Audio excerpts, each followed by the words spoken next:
ٹھیک ہے. اور جب رسول اللہ صلی اللہ علیہ وسلم کو دیکھا جائے گا تو وہ رسول اللہ صلی اللہ علیہ وسلم کے امتی ہیں. ٹھیک ہے. تو اس میں کوئی تعجب کی بات نہیں ہے. اور یہ صرف حضرت عیسیٰ علیہ السلام نے بلکہ اس کائنات کو وجود بخشنے سے پہلے اللہ تعالیٰ نے جہاں عام انسانوں کی روحوں سے اپنے رب ہونے کا وعدہ اور اقرار دیا تھا، وہی اللہ تعالیٰ نے تمام نبیوں کی روحوں سے نبی کریم صلی اللہ علیہ وسلم پر ایمان لانے کا وعدہ دیا. اور تمام انبیاء عالم ارواح میں ہی اس کائنات کے بننے سے پہلے ہی رسول اللہ صلی اللہ علیہ وسلم کی نبوت کا اقرار کر چکے تھے. تو تمام کے تمام نبی وہ نبی بھی ہیں اور رسول اللہ صلی اللہ علیہ وسلم کے امت بھی. اور آپ صلی اللہ علیہ وسلم نبی اور رسول بھی ہیں اور نبیوں کے نبی بھی ہیں. ٹھیک ہے. تو یہ بات آپ کو سمجھ آ گئی ہے. حضرت عیسیٰ علیہ السلام کے متعلق کے جو چند سوال میں نے کیے تھے سب کو ان کے جواب سمجھ آ رہے. کسی کو نہیں سمجھ آئے تو وہ دوبارہ آج کر کسی کو نہیں سمجھ آیا. اچھا حضرت محترم، حضرت عیسیٰ علیہ السلام کے نزول کا مسئلہ، ان کی حیات کا اور رفع کا مسئلہ ایسا مسئلہ ہے کہ جس کے متعلق قادیانی مسلمانوں کو بہت گمراہ ہے. کیونکہ یہ وہ بات ہے کہ جس کے بارے میں مسلمان زیادہ نہیں جانتے. اور اب ہوتا کیا ہے کہ جب زیادہ نہیں جانتے، بس یہ تو جانتے ہیں کہ حضرت عیسیٰ علیہ السلام آئیں گے. اب قرآن پاک میں کہا لکھا، حدیث مبارکہ میں کہا لکھا، علماء امت کے اس بارے میں کیا اقوال ہے، ان باتوں کو جانتے ہی نہیں. تو اتنا کیا کرتا ہے وہ ایک اس کا واقعہ بھی ہے کہ وہ حق کے نہ ہونے کا یقین دل میں بٹھاتا ہے. وہ آدمی کہتا ہے کہ بھائی تم حضرت عیسیٰ علیہ السلام کے رفع نزول کا عقیدہ مانتے ہو، حالانکہ قرآن میں تو یہ بات ہے ہی نہیں، حالانکہ احادیث مبارکہ میں تو ہے ہی نہیں، بالکل کوئی حدیث نہیں ہے. ایک تو ہے بھائی. اب وہ سادہ مسلمان علماء سے دور، اس نے کیا کیا، اس نے جب یہ بات سنی اس نے کہا یار شاید واقعی قرآن میں نہیں، واقعی حدیث مبارکہ میں نہیں. اب وہ تزلزل ہوگا. اسی لیے ایک آیت، ایک حدیث اور ایک قول حضرت عیسیٰ علیہ السلام کے رفع نزول کے مطابق. یاد رکھیے حضرت عیسیٰ علیہ السلام کے متعلق مسلمانوں کے عقیدے کیا ہیں. ٹھیک ہے. 12 بڑے عقیدے ہیں، ان میں سے چند عقیدے آپ کے سامنے میں پیش کر دوں گا. حضرت عیسیٰ علیہ السلام بن باپ پیدا ہوئے. ٹھیک ہے. اور حضرت عیسیٰ علیہ السلام کو یہودیوں نے سلیب پر چڑھانے کی کوشش کی تھی، لیکن اللہ تعالیٰ نے حضرت عیسیٰ علیہ السلام کی شکل کسی اور شخص میں ڈال دی اور اس کو پکڑ کر انہوں نے سلیب پر چڑھا دیا. تو دوسرا عقیدہ یہ ہے کہ حضرت عیسیٰ علیہ السلام سلیب پر نہیں چڑھائے گئے. اور تیسرا عقیدہ یہ ہے کہ حضرت عیسیٰ علیہ السلام قتل بھی نہیں کیے گئے ہیں. اور چوتھا عقیدہ یہ ہے کہ حضرت عیسیٰ علیہ السلام اپنے انسانی جسم کے ساتھ زندہ صحیح سالم آسمانوں پر اٹھا لیے گئے. اور پانچواں عقیدہ یہ ہے کہ حضرت عیسیٰ علیہ السلام اپنے اسی انسانی جسم کے ساتھ آسمان پر زندہ موجود ہیں. اور چھٹا عقیدہ یہ ہے کہ حضرت عیسیٰ علیہ السلام اپنے اسی انسانی جسم کے ساتھ آخر زمانے میں آسمان سے نازل ہوں گے. ٹھیک ہے. یہ چند عقیدے حضرت عیسیٰ علیہ السلام کے بارے میں. جبکہ اس کے مقابلے میں قادیانی تمام کے تمام وہ عقیدے رکھتے ہیں جو حضرت عیسیٰ علیہ السلام کے بارے میں یہودی رکھتے ہیں. یہودی بڑے 12 عقیدے، مثلا ان کے دین بات پیدا ہونے کا اقرار، اس دیش پر چلائے جانے کا اقرار، اس طرح کی بہت سی باتیں. ٹھیک ہے. تو حضرت علامہ اقبال نے بتایا تھا قادیانیت یہودیت کا چربا ہے. کیا قادیانیت یہودیت کا چربا ہے. تو یہ تمام کے تمام وہ عقائد رکھتے ہیں حضرت عیسیٰ علیہ السلام کے بارے میں جو یہودی رکھتے ہیں. ٹھیک ہے. تو حضرت عیسیٰ علیہ السلام کے بارے میں جو عقائد میں نے آپ کو بیان کیے، اب اس میں سے چند عقیدے قرآن پاک سے آپ کے سامنے دیکھیں. سورۃ نساء آیت نمبر 157 اور 58 میں اللہ تعالیٰ ارشاد فرماتے ہیں، یہودیوں کی بات اللہ تعالیٰ نے نقل کی کہ یہ یہودی کہتے ہیں کہ ہم نے حضرت عیسیٰ علیہ السلام کو قتل کر دیا. پھر اللہ تعالیٰ ارشاد فرماتے ہیں وما قتلوه وما صلبوه، حالانکہ نہ ہی حضرت عیسیٰ علیہ السلام کو قتل کیا تھا اور نہ ہی سولی چڑھایا، نہ ہی قتل کیا تھا اور نہ ہی سولی چڑھایا گیا تھا. ولکن شبہ لهم، لیکن معاملہ ان پر مشتبہ ہم نے کر دیا، ہم نے ان کی آنکھوں میں دھول جھونک دی، ان کو پتہ ہی نہیں لگا. ٹھیک ہے. پھر آگے اللہ تعالیٰ ارشاد فرماتے ہیں وما قتلوه یقینا، اور یقینی بات ہے۔ اللہ تعالیٰ کا طرز تکلم دیکھیے، اللہ فرما رہے ہیں وما قتلوہ یقینا، یہ بالکل یقینی بات ہے، اٹل بات ہے کہ حضرت عیسیٰ علیہ السلام کو قتل نہیں کیا گیا تھا، بلکہ کیا ہوا تھا رفعہ اللہ الیہ، بلکہ اللہ نے حضرت عیسیٰ علیہ السلام کو اپنی جانب اٹھایا۔ یہ قرآن پاک کی صرف ایک آیت آپ کے سامنے پیش کی، اس کے علاوہ دیگر بہت سی آیات موجود ہیں۔ ٹھیک ہے، حضرت عیسیٰ علیہ السلام کے قتل کرنے کے عقیدے کی بھی نفی ہوگی، ان کے سلیب پر چڑھائے جانے کے عقیدے کی بھی نفی ہوگی، اور ان کے آسمانوں پر زندہ اٹھائے جانے کے عقیدے کا اقرار اور ثبوت ہو گیا۔ اب حدیث سے مبارکہ دیکھتے ہیں۔ یاد رکھیے حضرت عیسیٰ علیہ السلام کے مسئلے پر احادیث اتنی کثرت سے ہے کہ ہر ایک حدیث کی کتاب میں، جتنی بھی احادیث کی کتابیں اٹھا کر دیکھ لیں، ہر ایک حدیث کی کتاب میں حضرت عیسیٰ علیہ السلام کے متعلق باقاعدہ ایک باب اور چیپٹر بنا ہوا ہے۔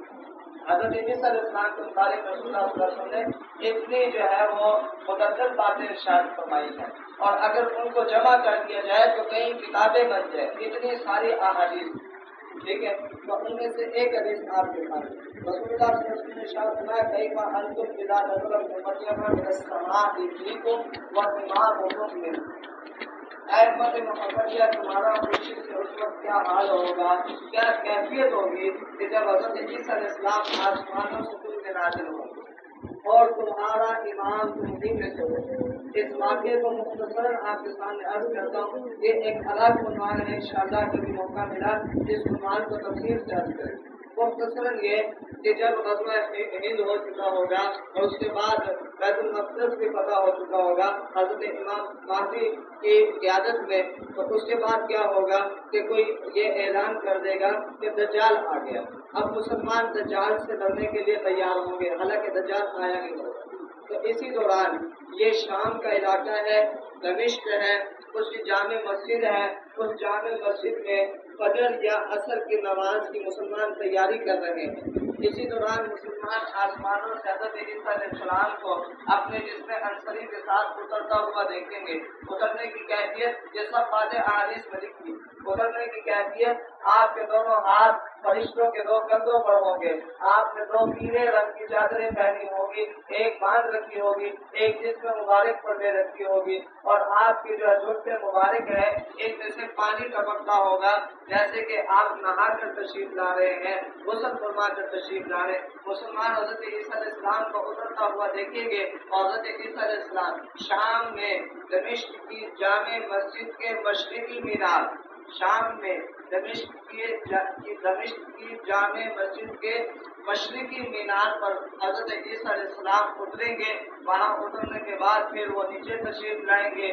نیچے تشریف لانے کے بعد نماز کا چونکہ وقت تھا تو اب وہ کہیں گے، ان کو کہا جائے گا کہ آپ نماز پڑھائیں۔ تو حضرت عیسیٰ علیہ السلام ارشاد فرمائیں گے کہ نہیں، میں اس امت میں ایک امتی کی حیثیت سے آیا ہوں، لہذا اس امت کا کوئی فرد نماز پڑھائے۔ حضرت امام مہدی علیہ الرضوان وہ نماز پڑھائیں گے جو کہ اس امت کے ایک فرد ہے، اور اللہ کا ایک رسول حضرت عیسیٰ علیہ السلام اس امتی کے رسول اللہ صلی اللہ علیہ وسلم کے امتی کے پیچھے نماز پڑھا کرے۔ ٹھیک ہے، اسی واقعے کو حضور نے ارشاد فرمایا کہ کیا عالم ہوگا مسلمانوں، کیسی خوشی اور مسرت ہوگی کہ جب حضرت عیسیٰ علیہ السلام کو آسمانوں سے اترتا دیکھو گے، اور پھر اس کے بعد تمہارا امام بھی تم میں سے ہوگا۔ ٹھیک ہے، اب اس میں یہ بھی واضح ہو گیا کہ کہاں سے اتریں گے، آسمانوں سے اتریں گے، قادیان میں پیدا نہیں ہوں گے، آسمانوں سے اتریں گے، اور اترنے کی تمام تر کیفیت رسول اللہ صلی اللہ علیہ وسلم نے بہت واضح طور پر ارشاد کیا۔ ایک اصطلاح استعمال ہوتی ہے اجماع امت، دینی علوم میں ہم یہ لفظ استعمال کرتے ہیں، اس کا آسان ترجمہ ہے اتفاق امت، کہ اگر کسی مسئلے پر تمام امت کے علماء متفق ہو جائیں اس مسئلے کو مسئلہ اجماعیہ کہا جاتا ہے، اور امت کے علماء کا یہ اتفاق کر لینا اس کو اجماع امت کہا جاتا ہے۔ یاد رکھیے اجماع امت کا انکار کرنا کفر ہے، اجماع امت کا انکار کرنا کفر ہے، کیونکہ رسول اللہ صلی اللہ علیہ وسلم نے بہت واضح طور پر یہ ارشاد فرما دیا کہ میری امت کبھی بھی گمراہی پر ساری کی ساری جمع نہیں ہو سکتی۔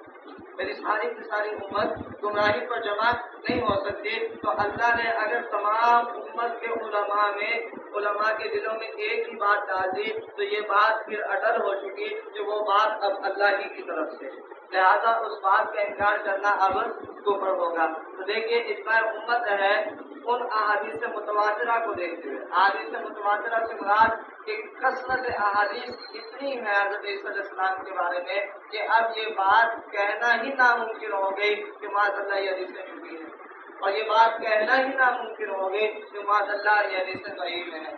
تو کثرت احادیث کو دیکھتے ہوئے امت نے یہ اس بات پر اتفاق کیا ہے، اجماع کیا ہے کہ حضرت عیسیٰ علیہ السلام آسمانوں پر کیا ہے، آسمانوں پر زندہ. یہ عقائد ہیں، ان کو دوہرا لیں. آسمانوں پر زندہ ہے، ٹھیک ہے. آخری زمانے میں نازل ہوں گے، آخری زمانے میں نازل ہوں گے، پیدا نہیں ہوں گے. آخری زمانے میں نازل ہوں گے، ٹھیک ہے. انجیل کو قتل کریں گے، صلیب کو توڑیں گے، دجال کو قتل کریں گے، عدل کو عام کریں گے اور دین اسلام کو غلبہ عطا کریں گے، ٹھیک ہے. حضرات محترم، اب عقیدہ ختم نبوت کی اہمیت سمجھیں. قاری شاکر صاحب ماشاءاللہ ہر سال جلسہ کرتے ہیں، اسی طرح ہر جگہ عقیدہ ختم نبوت کو بیان کیا جاتا ہے. اس کو اتنی کثرت سے بیان کیا جاتا ہے، اتنی شد و مد سے بیان کیا جاتا ہے. اس کی وجہ کیا ہے؟ عقیدہ ختم نبوت میں ایسی خاص بات کیا ہے کہ اس پر جو ہے کبھی کسی نے سمجھوتا نہیں کیا، اور ہر شخص، ہر عالم اس مسئلے کو بیان کرتا ہے. حضرات محترم یہ بات اچھی طرح سمجھ لیجیے کہ عقیدہ ختم نبوت یہ دین اسلام کی بنیاد ہے. عقیدہ ختم نبوت دین اسلام کی بنیاد ہے، اساس ہے، شہرت ہے، روح ہے، اور دین اسلام کی بقا کا راز ہے. دین اسلام کی بقا کا راز ہے. عقیدہ ختم نبوت کو نکال دیا جائے تو دین اسلام باقی نہیں رہے. مثال سمجھیے، رسول اللہ صلی اللہ علیہ وسلم کی آمد سے پہلے تقریباً 1.25 لاکھ انبیاء تشریف لائے. 1.25 لاکھ انبیاء تشریف لائے. ان انبیاء کے دین آج موجود نہیں ہے، ان انبیاء کی شریعتیں آج موجود نہیں ہیں، ان انبیاء کے کلمے آج جو ہے وہ باعث نجات نہیں ہے، ان انبیاء کی کتابیں آج موجود نہیں ہیں. کیوں؟ ہوتا کیا تھا؟ اللہ کا قانون کیا ہے؟ اللہ کا قانون اور طریقہ یہ ہے کہ جب بھی کوئی نبی آتا تو وہ ایک شریعت لے کر آتا. اب اس نبی کی نبوت ایک محدود زمانے اور علاقے تک ہوتی اور ایک محدود خاص قوم کے لیے ہوتی. اب اس نبی کی شریعت ایک خاص علاقے، قوم، خاص جو ہے وہ زمانے کے لیے ہوتی. اس کی کتاب ایک خاص قوم اور خاص زمانے کے لیے ہوتی. اس کا کلمہ خاص قوم، خاص زمانے کے لیے ہوتا.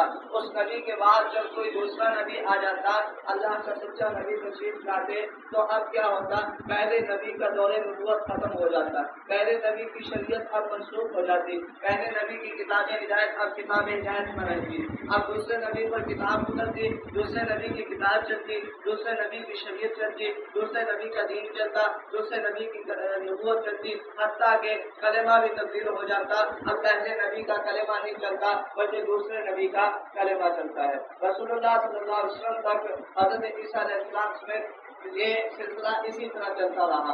آپ صلی اللہ علیہ وسلم تشریف لائے، آپ صلی اللہ علیہ وسلم نے عقیدہ ختم نبوت کیا. آپ صلی اللہ علیہ وسلم نے بتا دیا انا خاتم النبیین لا نبی بعدی، اب میں آخری نبی ہوں، میرے بعد اب کسی کو نبوت نہیں ملے گی. جب آپ نے یہ عقیدہ دے دیا تو اب یہ بات ہمیں سمجھ آ گئی کہ اب قیامت تک کی شریعت محمدی صلی اللہ علیہ وسلم ہے. اب قیامت تک کا دین محمدی صلی اللہ علیہ وسلم ہے. اب قیامت تک کی کتاب ہدایت قرآن پاک ہے، اور قیامت تک کے لیے نجات کا ذریعہ کلمہ محمدی صلی اللہ علیہ وسلم ہے. ٹھیک ہے، تو اب اس دین کو باقی کس چیز نے رکھا؟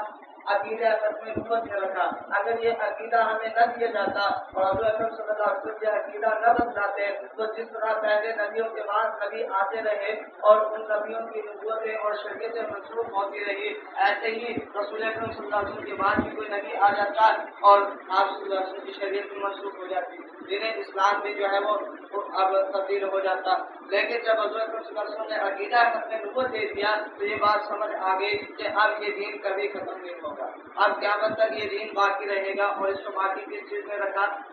عقیدہ ختم نبوت. حضرات محترم، اب یہ بات سمجھنے کے لیے یہ بات سمجھنے کے لیے ایک بات سمجھیے. ایک لفظ استعمال ہوتا ہے دینی علوم میں، اس کو ضروریات دین کہتے ہیں.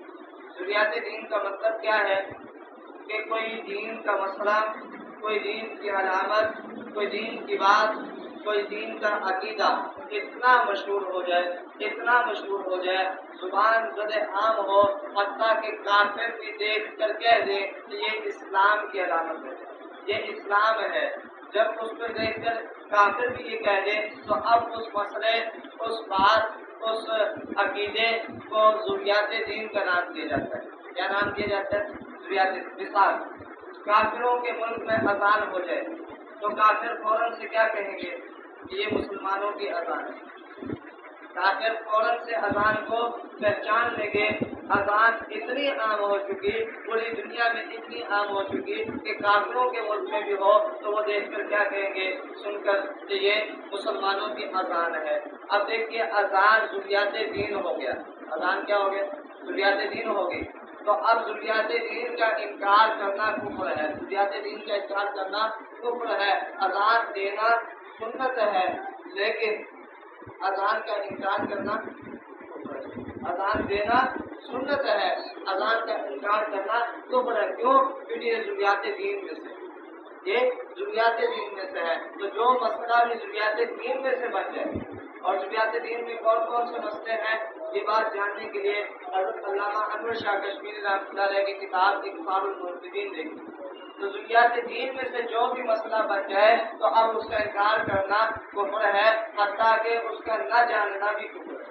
یہی دیکھیے عقیدہ ختم نبوت، فقہ حنفی کے بہت بڑے عالم، بہت بڑا نام حضرت علامہ ابن نجیم رحمۃ اللہ علیہ یہ ارشاد فرماتے ہیں کہ کوئی شخص اگر یہ نہیں جانتا کہ حضور آخری نبی ہے، حضور کی ختم نبوت کو وہ شخص نہیں جانتا تو فرمایا ہرگز مسلمان نہیں ہو سکتا. کیونکہ یہ مسئلہ ضروریات دین میں سے. اس بات کو ایسے سمجھیے کہ کوئی شخص اگر فیصلہ آباد لاہور چلا گیا، موٹر سائیکل پر گیا اور لال بتی جل رہی ہے تو اس نے وہ اشارہ کراس کر دیا. اور کراس کرنے پر جس کا چالان ہوگا پولیس والے اس کو پکڑتے تو یہ کہتا ہے کہ چالان کس چیز کا جی، مجھے تو پتہ ہی نہیں تھا لال بتی جلنے پر جو ہے وہ روکنا ہوتا ہے. تو کیا اس کی بخشش ہو جائے گی؟ اس سے چھوڑ دیں گے پولیس والے، بچے وہ کہیں گے تمہارا ڈبل ہونا چاہیے. تمہیں اتنی سی بات کی نہیں پتا، ٹھیک ہے. تو کل قیامت والے دن اللہ کے حضور جب لوگ پیش ہوں گے تو ان میں کوئی شخص اگر یہ کہہ دے کہ یار تھا مجھے تو پتہ ہی نہیں تھا کہ حضور کی ختم نبوت کے بارے میں، تو اللہ تعالیٰ اس کی بخشش کر دیں گے. بلکہ اس کی سخت ترین فخر ہوگی کیونکہ یہ عقیدہ تو اب زبان سے عام ہو چکا ہے، یہ عقیدہ تو اب ضروریات دین میں سے بن چکا. تو فرمایا کہ کوئی نہیں جانتا تو وہ کبھی بھی مسلمان نہیں ہو سکتا. حضرت امام ابو حنیفہ رحمۃ اللہ علیہ کا مشہور فتویٰ آپ سب حضرات جانتے ہیں کہ آپ سے کسی نے پوچھا مدعی نبوت کے بارے میں، تو آپ نے فرمایا یقیناً کافر ہے. پوچھا کہ اس سے کسی شخص نے دلیل مانگ لی ہے، کسی شخص نے کہا کہ اپنی تصدیق میں کوئی معجزہ پیش کرو، اپنی تصدیق میں کوئی آیت، کوئی دلیل، کوئی نشانی دکھاؤ کہ تم نے یہ دعویٰ کیا ہے کہ میں نبی ہوں، تو اپنے دعوے کو سچا ثابت کرو، کوئی دلیل دو. تو حضرت امام ابو حنیفہ نے فرمایا کہ جو دعویٰ مانگ رہا ہے، جو دلیل مانگ رہا ہے، جو نشانی مانگ رہا ہے، جو معجزہ مانگ رہا ہے، یہ بھی مانگنے پر کافر ہو. کیونکہ رسول اللہ صلی اللہ علیہ وسلم نے اب واضح طور پر یہ عقیدہ دے دیا ہے کہ میں آخری نبی ہوں. اب یہ عقیدہ جو ہے وہ روشن سورج سے بھی زیادہ واضح ہو چکا ہے. اب یہ عقیدہ پتھر پر یقین بن چکا ہے. تو اب اس کے بعد ہم تصور ہی نہیں کر سکتے کسی اور نبی کا، تصور ہی نہیں کر سکتے چیزا یہ کہ کوئی دعویٰ کرے تو ہم اس سے دلیل مانگیں. تو بتا دلیل مانگنے والا بھی کیا ہو جائے گا؟ کافر ہو جائے گا. ٹھیک ہے. رسول اللہ صلی اللہ علیہ وسلم فرما چکے میرے بات اب کسی کو ضرورت نہیں. حضرات محترم، یہ مسئلہ جتنا حساس ہے اور جتنا اہم ہے اتنا ہی اللہ نے اس مسئلے کو زیادہ بیان کیا. حضرت نے بیان میں بتایا کہ عقیدہ ختم نبوت پر کتنے آیتیں ہیں؟ قرآن پاک میں عقیدہ ختم نبوت پر مکمل 100 آیتیں ہیں. کتنی آیتیں ہیں؟ 100. اب بات بولیں عقیدہ ختم نبوت پر کتنے آیتیں ہیں؟ 100 آیتیں ہیں. عقیدہ ختم نبوت پر اللہ نے قرآن پاک میں مکمل 100 آیات ارشاد فرمائی. ان میں سے ایک آیت آپ کے سامنے مشہور آیت، آپ اس کی تفسیر بھی جانتے ہیں. اللہ تعالیٰ ارشاد فرماتے ہیں کہ رسول اللہ صلی اللہ علیہ وسلم تم مردوں میں سے کسی کے باپ نہیں ہے، یعنی آپ صلی اللہ علیہ وسلم کی نرینہ جوان اولاد نہیں تھی. آپ صلی اللہ علیہ وسلم کی نرینہ اولاد جو پیدا ہوئی وہ بچپن میں ہی فوت ہو چکی. تو آپ کی نرینہ جوان اولاد کوئی نہیں ہے، لیکن کیا ہے ولکن رسول اللہ، لیکن آپ اللہ کے رسول ضرور ہے. اور اللہ کے رسول تو پہلے بھی تھے. تو حضور کی کیا شان ہے؟ فرمایا اللہ کے رسول ہے اور شان یہ ہے کہ خاتم النبیین ہے، آخری نبی ہے. خاتم النبیین ہے. میں وکان اللہ بكل شيء عليما، اللہ تعالیٰ ہر شے کو جاننے والے ہیں. حضرت محترم عقیدہ احمد کے طور پر احادیث مبارکہ حضرت نے اعلان میں یہ بھی بتا دیا تھا. تو آپ جانتے ہیں احادیث مبارکہ کتنی ہے؟ 210. احادیث مبارکہ کتنی ہے؟ 210. عقیدہ احمد کے طور پر احادیث مبارکہ کتنی ہے؟ 210. 210. ان میں سے ایک حدیث آپ کے سامنے دیکھیے. رسول اللہ صلی اللہ علیہ وسلم کے سامنے عقیدہ نبوت کتنا اہم ترین مسئلہ تھا کہ آپ صلی اللہ علیہ وسلم نے ہر موقع پر اس مسئلے کو بیان کیا. آپ صلی اللہ علیہ وسلم گھر میں تشریف فرما ہے، امہات المؤمنین سے آپ تکلم فرما رہے ہیں. عقیدہ آپ صلی اللہ علیہ وسلم نے اپنی ختم نبوت میں کر. آپ صلی اللہ علیہ وسلم سفر پر روانہ ہونے لگے ہیں. یہاں پر مدینے میں اپنا نائب چھوڑا. اس نائب کو آپ صلی اللہ علیہ وسلم نے جو ہے وہ ہدایات دی. ہدایات دینے کے بعد عقیدہ ختم نبوت بنتا ہے. آپ صلی اللہ علیہ وسلم سفر میں موجود ہے، صحابہ سے بات چیت کرنے کے بعد عقیدہ ختم نبوت بنتا ہے. آپ صلی اللہ علیہ وسلم نے ہر موقع پر عقیدہ ختم نبوت لازمن بتلایا ہے. کسی کو دیکھ لیجیے کہ حجت الوداع کے موقع پر آپ صلی اللہ علیہ وسلم نے دین کا خلاصہ بتلایا. آپ صلی اللہ علیہ وسلم نے دین کے تمام اہم امور بتلائے. اس میں آپ صلی اللہ علیہ وسلم نے ایک یہ بھی ارشاد فرمایا ایھا الناس انہ لا نبی بعدی ولا امۃ بعدکم، اے لوگوں میرے بعد اب کوئی نبی نہیں ہوگا اور تمہارے بعد کوئی امت نہیں ہوگی. ٹھیک ہے. حضرت محترم یہ باتیں اگر ہم جاننا چاہیں، یہ قرآن پاک کی آیتیں، یہ احادیث مبارکہ اگر ہم تلاش کرنا چاہیں تو علماء امت نے ہم پر بہت بڑا احسان کیا اور ان سب باتوں کو یکجا کر دیا. حضرت مفتی اعظم صاحب مفتی شفیع عثمانی رحمۃ اللہ علیہ نے کتاب لکھی ہے ختم نبوت کامل. کیا نام ہے؟ ختم نبوت کامل. اس کتاب میں قرآن پاک کی یہ 100 آیتیں بھی موجود ہیں، یہ 210 احادیث مبارکہ بھی موجود ہے، صحابہ کرام اور علماء امت کے اقوال بھی موجود ہیں. اور چوتھا بڑا کارنامہ حضرت نے یہ کیا کہ اس کتاب کے آخر میں عقل سے یہ بات ثابت کی ہے کہ رسول اللہ صلی اللہ علیہ وسلم کی آخری ہے. اپنی دلائل دیے ہیں. اور یہ کتاب کوئی لمبی چوڑی کتاب نہیں، بہت ہی مختصر کتاب ہے. 250 صفحات یا 300 صفحات کی کتاب ہے، بہت ہی مختصر کتاب. آپ سب حضرات سے گزارش کروں گا جن کے پاس ٹچ موبائل ہے وہ اپنے موبائلوں میں یہ کتاب لازماً ڈاؤن لوڈ کر اپنے موبائلوں میں انٹرنیٹ سے کتاب لے کر اپنے موبائلوں میں رکھ لیں. آپ پڑھیں یا نہ پڑھیں، اس کتاب کی برکت انشاءاللہ ضرور ہوگی. آپ کے پاس موجود رہنے چاہیے. کوئی خریدنا چاہتا ہے تو وہ ہمیں بتا سکتا ہے، ہم اس کے لیے منگوا سکتے ہیں. اور اگر کوئی ویسے پڑھنا چاہتا ہے تو ہمارے مرکز جامعہ مدینہ انبیاء جانی گڑھ بیرون گلہ منڈی توبہ ٹیکسی میں الحمدللہ مکمل لائبریری بنائی گئی ہے جس میں ختم نبوت کے عنوان پر بے شمار کتب ہیں. آپ وہاں آ کر یہ کتاب بھی پڑھ سکتے ہیں، دیگر کتابیں بھی پڑھ سکتے ہیں. حضرت محترم رسول اللہ صلی اللہ علیہ وسلم نے ہم پر احسان فرمایا کہ جہاں عقائد بتائے تو وہاں عقیدے کے دشمنوں کی نشاندہی بھی کر دی. فتنوں کے متعلق بھی رسول اللہ صلی اللہ علیہ وسلم نے خود ہی بتلا دیا. دیکھیے آپ صلی اللہ علیہ وسلم کے ارشاد مبارک، آپ صلی اللہ علیہ وسلم نے فرمایا کہ ہم قریب میری امت میں 30 جھوٹے دجال اور کذاب آئیں گے، ان میں سے ہر ایک نبوت کا دعویٰ کرے گا، لیکن امت بات اچھی طرح سمجھ لو، اگر خاتم النبیین لا نبی بعدی، میں اب اللہ کا آخری نبی ہوں، میرے بعد اب کسی کو نبوت نہیں ملے گی. آپ صلی اللہ علیہ وسلم کی پیشن گوئی کے مطابق آپ صلی اللہ علیہ وسلم کے دور نبوت میں ہی دو بڑے جھوٹے کھڑے ہوئے، ان میں سے ایک کا نام اسود عنسی ہے اور دوسرے کا نام مسلمہ، اور اس کو لقب دیا گیا کذاب کا، اور یہ کذاب رسول اللہ صلی اللہ علیہ وسلم نے خود اس کے نام کے ساتھ جوڑا، کذاب کا مطلب جھوٹوں کا سردار۔ تو یہ دونوں جو ہے وہ رسول اللہ صلی اللہ علیہ وسلم کے دور نبوت میں ہی کھڑے ہوئے۔ اسود عنسی یمن کا رہنے والا تھا۔ آپ صلی اللہ علیہ وسلم نے حضرت فیروز رضی اللہ تعالیٰ عنہ کو حکم فرمایا، حضرت فیروز رضی اللہ تعالیٰ عنہ نے اس کو قتل کر دیا۔ رسول اللہ صلی اللہ علیہ وسلم مسکراتے چہرے کے ساتھ مسجد میں تشریف لائے، صحابہ کرام اکٹھے ہو گئے کہ آج کوئی جو ہے بڑا معاملہ ہوا ہے۔ آپ صلی اللہ علیہ وسلم بہت خوش ہیں۔ آپ صلی اللہ علیہ وسلم نے اعلان کیا، قتل اسود عنسی، صحابہ تمہیں مبارک ہو، اسود عنسی قتل کر دیا گیا، قتلہ رجل مبارک من اہل مبارکین، اس کو قتل کیا ہے ایک بڑے ہی بابرکت آدمی نے جس کا سارا کا سارا خاندان ہی برکت ہوا ہے۔ سبحان اللہ۔ دیکھیے کام حضرت فیروز دیکھنے کا ہے، لیکن بشارتیں پورے خاندان کو مل رہی ہیں۔ ختم نبوت کا کام ہی یارو ایسا ہے، اور حضور اکرم صلی اللہ علیہ وسلم نے اعلان کیا، صحابہ کو گواہ بناتے ہوئے اعلان کیا، صحابہ تم گواہ ہو جاؤ، فیروز دلوی کامیاب ہو چکا۔ علماء فرماتے ہیں یہ کامیابی صرف حضرت فیروز دلوی کی نہیں ہے، بلکہ قیامت تک آنے والے ہر اس مسلمان کی ہے کہ جس نے ختم نبوت کے لیے سزا برابر کی کسی قسم کا دکھا اس کے لیے حضور کی یہ بشارت ہے، فاضا انشاءاللہ وہ کامیاب ہو چکا۔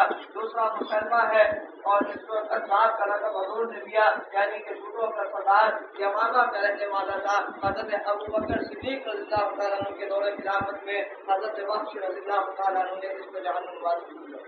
حضرت محترم دیکھیے کسی مسئلے کی اہمیت اس مسئلے کے لیے دی جانے والی قربانیوں سے واضح ہو سکتی ہے کہ آپ دیکھیے ختم نبوت کے لیے جو قربانیاں دی گئی اس کا آغاز ہی انتہائی دردناک ہے۔ پہلے غازی ختم نبوت حضرت ابو مسلم خولانی رحمۃ اللہ علیہ ہے۔